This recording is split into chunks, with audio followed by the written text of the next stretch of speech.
Every now and then I see a leader doing something great, uh, excellence at its best. And sometimes my responses to that are not all that great. Uh, Sometimes I get envious, sometimes I want to imitate them, and I try and move towards inspiration. Today I want to talk about how we respond to greatness and how we can use it to our benefit.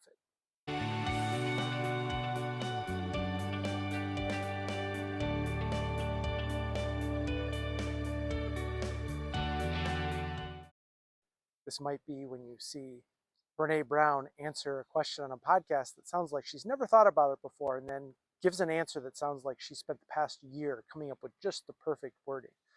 Or maybe you're watching Adrienne Marie Brown talk with such spiritual clarity about the deep challenges facing the world that have left you confounded and hopeless.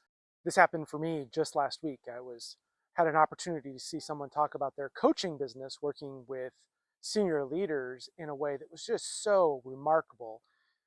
Such presence, such clarity of message, great video and background, excellent materials, just everything was top notch and elite. And it brought out some envy in me. It brought out a desire to want to imitate them. And I'm trying to move into inspiration. When we get to witness greatness, just excellence at its best, it can lead us to one of three reactions. It can lead me to one of three different reactions. The first one is envy. This is where I get jealous and resentful. And a part of me wants to criticize or take them down or imagine they're not all that great or imagine they don't know these things that I know. It's the smallest and most insecure part of me. And it actually gets in the way of my ability to learn from them and their example and their excellence.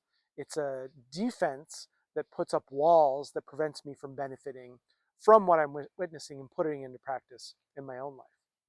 The second place I'm tempted to go is imitation. I want to copy what they're doing and paste it in my life. I might start making a list of all the things I see them doing, and then I want to replicate that. But this approach confuses mimicry with mastery. I don't have their experience or their essence or their story. I have my own, and they have their own. And so, how do I move from mimicry and imitation to something that's way more authentic?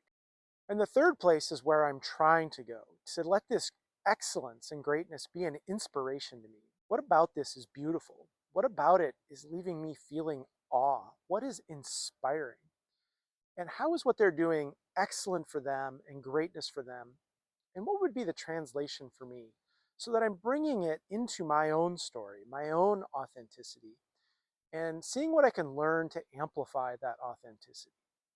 I don't want to become a second-rate version of them. I want to become a first-rate version of me. A few reflection questions. Who has impressed you lately? Maybe you've been to a conference or seen someone on YouTube or had a conversation, read a book, or listened to someone on a podcast. What's an example of greatness that you've witnessed recently? And what did that greatness bring out in you? Where did you notice envy, that jealousy and resentment? Where did you notice a desire to imitate them, to be just like them, to copy and paste? And how might they inspire you to your own excellence, to your own greatness, so that your authenticity is not diminished, but amplified? And third, what can this example of greatness reveal to you about your own exemplary leadership, your own excellence, your own greatness that maybe you have, that they don't? What can you learn from them? And what might they want to learn from you if they saw you at your best? I love helping leaders find their own greatness and their own excellence, not copy and paste from someone else, and to release that jealousy and envy. If you'd love to talk more about this, talk about the leaders that you find exceptional and how you can help bring it in a really healthy and positive way that amplifies your authenticity rather than diminishes it, let's connect.